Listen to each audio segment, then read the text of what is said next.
What up, guys? I'm in a retirement country club. I'm taking up one side of this. This is a one-way street going both ways here, so it's a little wide. It's a senior citizen community. They have wider streets, but I still put my cones out. I don't want any senior citizens hitting my truck.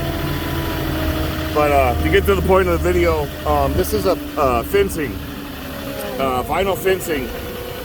So this is a special load. I had to load from the back because that pallet's so long, and you can see there's no pockets in the side to pick from.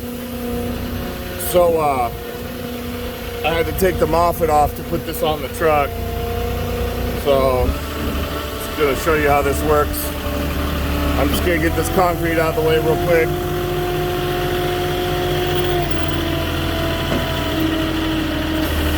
And we're just gonna put everything in the rocks here.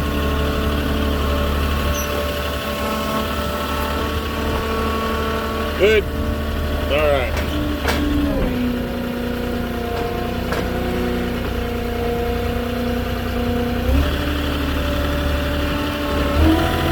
Customer's cool. I already had the nosy neighbor come out and question me about the cones and what I was doing and all that.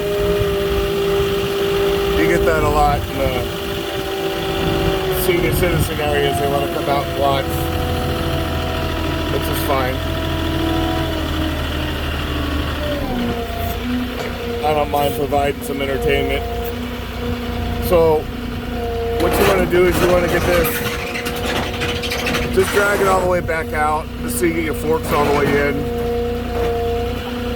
Tip back, and then pull it all the way in. And then this way you make sure you're stable. I can play with it, jiggle it, make sure it's stable. So I'm gonna tilt it all the way back, we're good.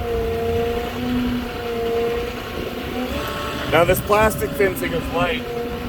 You can get the metal, which will be a little heavier, or you can get the wood fencing, which will be heavier.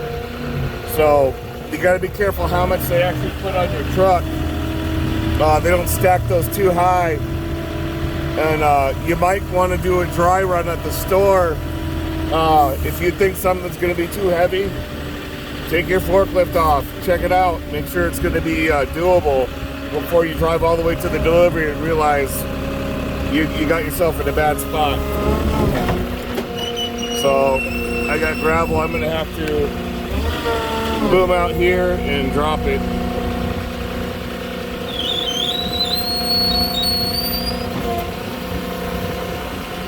Gonna tap down the back end first, then lower the front. There we go.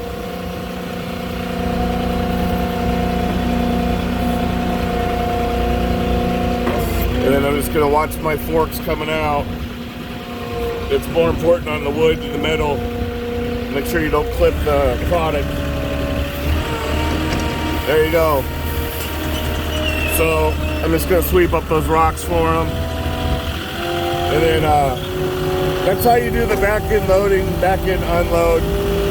That's also really good just for other pallets for a busy street. If you only have a couple pallets, you can load them off the back. That way you're not swinging your Moffett out into traffic.